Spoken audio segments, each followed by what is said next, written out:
Should you become a mechanic in 2024?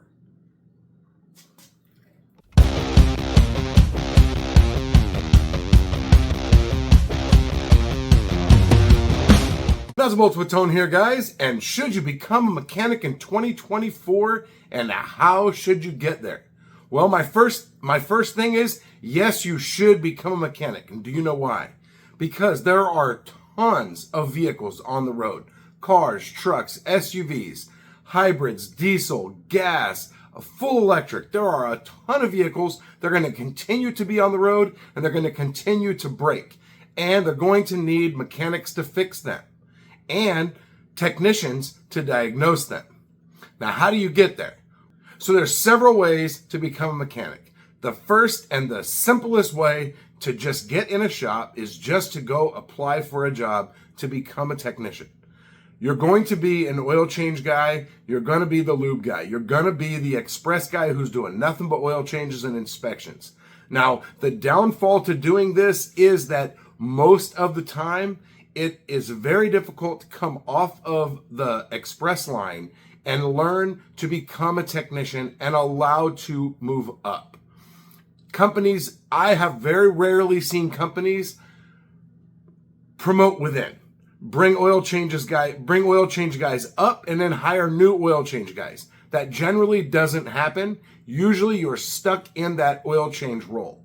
Now, I have worked with a lot of guys that got a lot of experience at oil changes, and maybe they got to do some brake jobs and maybe some spark plugs, but they never got a chance to move up. And a lot of times they ended up quitting to go find a job at another shop in hopes that that shop is going to do what they say and give them the opportunity to move up.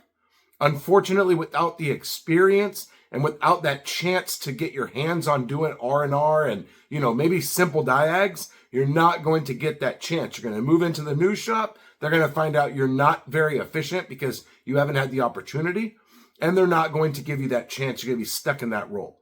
So that's the one negative to that aspect. The next way is to go and become an apprentice. Now, know when you become an apprentice, I have no experience with apprenticeship.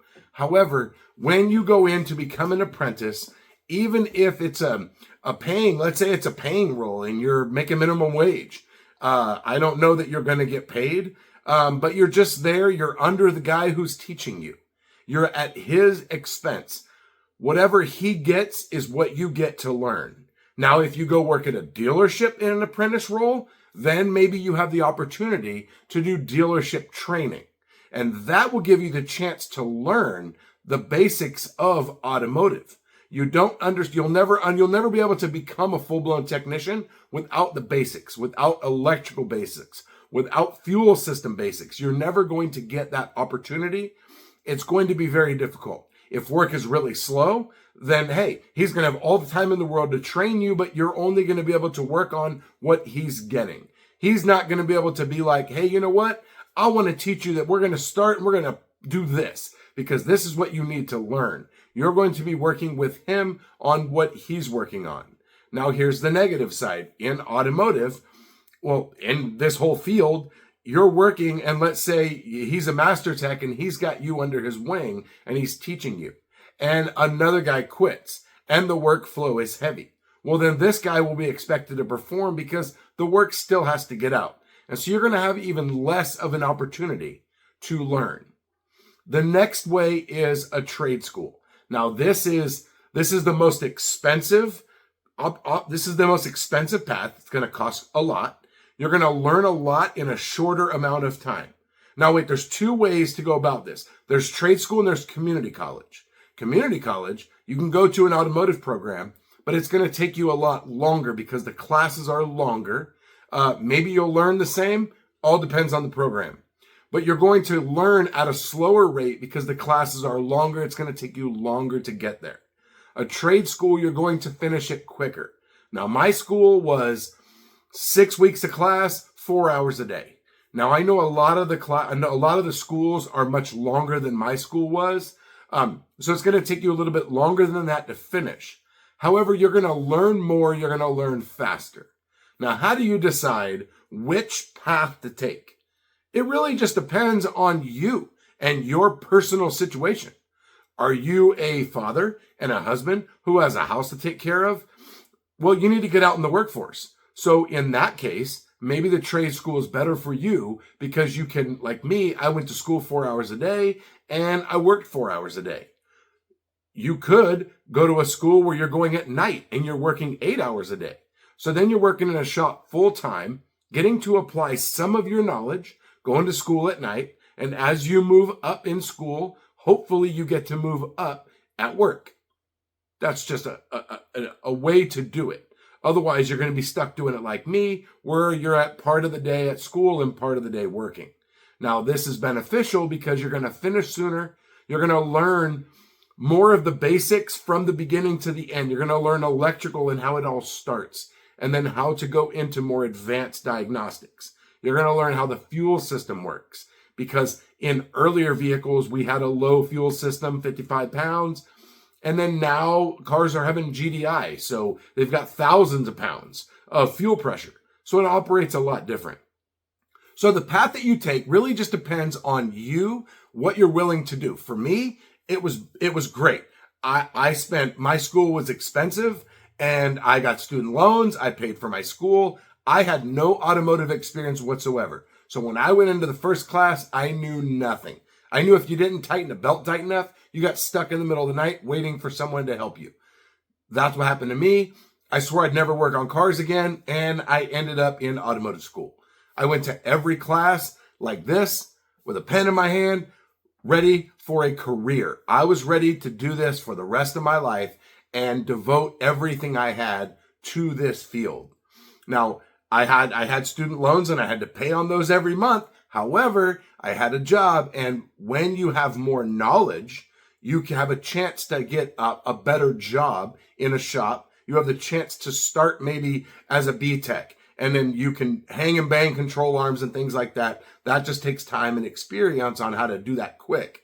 But you can start to do diagnostics and things like that. So you can move up in your career quicker when you do that. Then you're out of school, you're working full time. Now, I've seen a lot of guys on social media that say that trade school is awful. It's not good. Everything in life, you get out of it what you put in. If you go to school every day, dedicated and devoted to learning everything that you can. For me, every other day was in the shop. 4 hours in the classroom, next day in the shop. Every day in the shop, I was trying to do everything I possibly could in everything. Brakes, I did disc brakes, I did drum brakes, I replaced master cylinders. I did everything. So that way I got more hands-on experience. I'm a more hands-on learner. I don't learn so well out of the book. I have to be able to apply it to learn.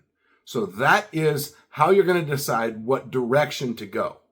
Now, another benefit to becoming a mechanic, and what's even better now than before, back when I started 20 years ago, was that tools you have a lot more options now. Back then it was Snap-on, Mac, and Matco.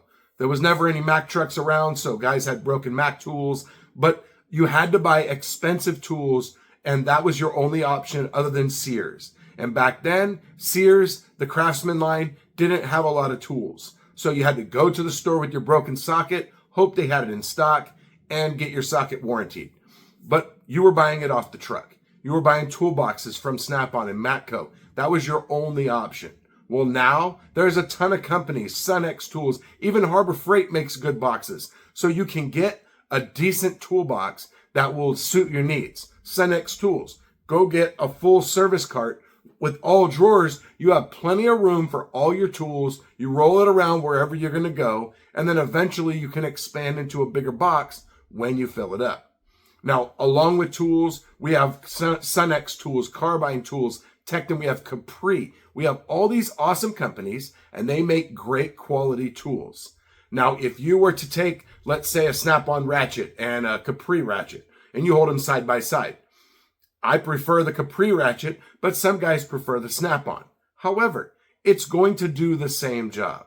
The sockets are going to do the same job. If they break, they're warranted. Most of these companies that are cheaper, their warranties are done online. You go into a warranty form, you take a picture of your socket, Sunex Tools take a picture of it, send it in, boom, it comes in the mail. no problem. As long as it's in stock, I've gotten it in less than a week.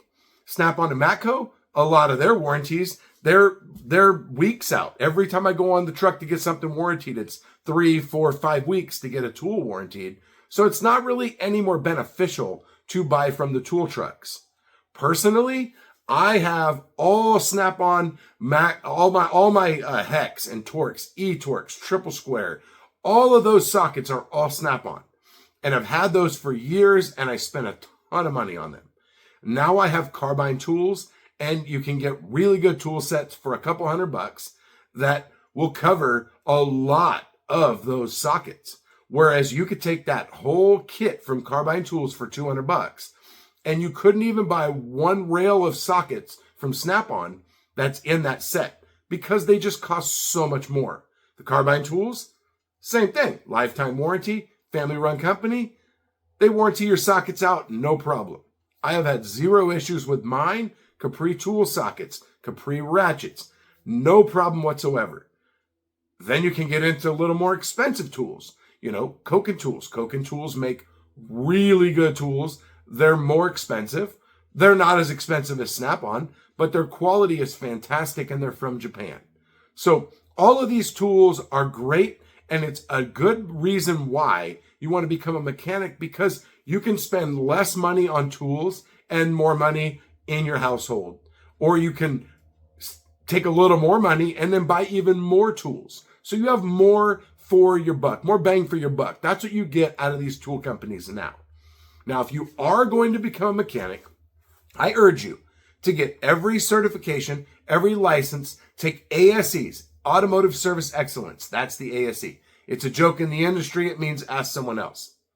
It's a certification. If you walk into your employer, if you walk into an employer with a resume and you have no certifications, no licenses, no nothing, and not a lot of experience, but you went to school, you have this other guy who maybe he has the exact same resume, but he's got ASEs and he's got licenses. Maybe he's got only 3 ASEs, brakes and engines and who knows, suspension. Does that mean that he knows more than you? Absolutely not. But it does mean that he has drive, he cares about his career, and he's willing to put forth time and effort to further himself in his career because he has taken time outside of his job to go take tests, to study, go to training, take every class you can. I don't care if it's a Hunter Tire certification. Take it. It shows that you have drive. And also, when you get into a shop, they're going to offer training.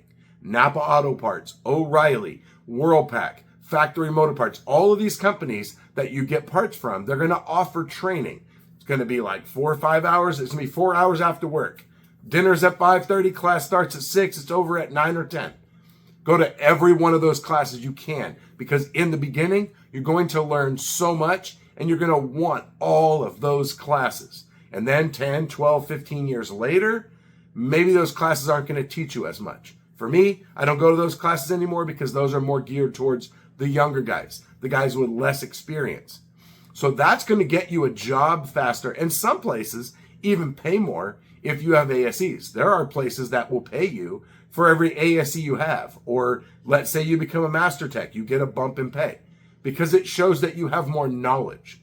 Doesn't mean you know more, that you can fix more, you can diagnose more, but you can at least pass the test, and it looks good. It looks good on your resume, and, you get a cool little patch that says ASE. I like it. And as far as pay, how do you get paid as a mechanic? Well, there are several ways to get paid. The main way that you'll hear most people in the field talk about is flat rate. Now, flat rate is where you get paid a set amount for hours flagged. So let's say you work 40 hours and you earn 50. You get paid for 50 hours instead of 40. But on the downside is if it's a slow week and you only make 25 hours, you're only getting paid for 25. So it just depends on where you live and how busy you are. Back when I started, it was all flat rate. It was 100% flat rate. And I made a certain amount per hour flagged. And I always did well. I always made way more money than I ever would have if I got paid by the hour. And it pushed me to be faster, to be more efficient, because I wanted to flag as many more hours, and it also forced me to do things correctly. Because if I did this whole job and the water pump was leaking when I got done, then I have to do that job over again, and then I lose money. So that's one way flat rate. The other way is just straight up hourly. I mean, if you're working as an express guy, you're going to get paid hourly, whether it's your minimum wage. In California, the minimum wage is extremely high, so you're going to make minimum wage. Compared to a lot of states, it's a lot of money. You're going to get paid quite a bit of money just to be an oil change guy. However, you don't have the opportunity to make any more money. Some places, I worked at a shop where they bonused the express guys on how many cars they turned out. If they turned out a certain amount of cars, they got a little bit of a bump in pay. Some places do that. Or let's say you're the oil change guy, you're doing the inspection on the car, and if work sells off of that job, maybe you get a little kickback from your inspection. Who knows? Another way is hourly with a bonus. So in California, we can't have flat rate anymore. They did away with flat rate. It's illegal. Shops were forcing guys to stay at work even when there was no work, just in case work came in. And they were 100% flat rate. So they were pretty much getting paid $0 to be there. And so the state did away with it. And so now we have what I like to call modified flat rate. So we have hourly plus a bonus or commission based on your efficiency. So some places, let's say you're 75% efficient. You've made 75% you've made hours. You work 40 hours and you've earned 75% of the time that you've been there. So you're going to get a bump in pay for that 75% of those hours. If you go over 100%, then you get paid more than 100%. So it's kind of it's a push to get you to work harder, be better, be faster, and make more money. I mean, if you're not making money, the shop's not making money. That's the reason behind flat rate and bonus structures, is to get you to work harder. So you're not just there just turning bolts because you're just getting paid by the hour. You're just punching a time clock. So you have the opportunity to learn a lot. Now, when you're going to go into this industry, you really kind of want to think about, what is your ultimate goal? What do you want to do? They asked all of us that in school, and my ultimate goal was to one day own my own shop and be able to fix just about anything on just about anything. And when I started, that's what I had to do. I worked in an independent shop and I got everything that walked in the door. It didn't matter what it was. It didn't matter if I didn't know anything about it. I had to fix it. That's how I learned how to work on diesels. I got diesels. I had no diesel training. So I had to turn to the internet to go and do little searches. I'd go home with a code and do a little research, just kind of get an idea of what I need to test. Or I had a symptom. How do I test this at work? I lose money if I go on YouTube at work. So I would spend 20, 30 minutes at night, get a jump on it, go in the next day and know what to do. Because remember, those little magic boxes that they say you just plug into the car and it tells you what's wrong, it absolutely does not. Sometimes it gives you codes, sometimes it doesn't, and it's a whole bunch of numbers. And if you don't know how to interpret all of that, then you can't do anything with it. So, and the last thing is the internet.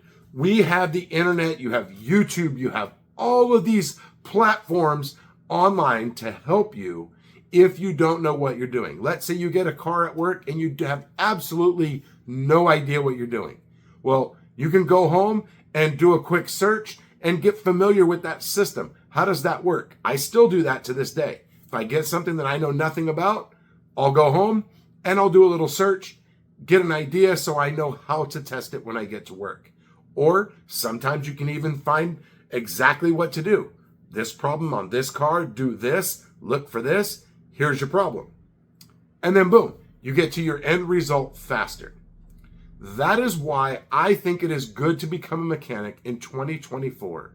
And my personal opinion, unless I was a young guy living at home or living with very little rent, then I would go to a trade school only because I don't want to go to school forever.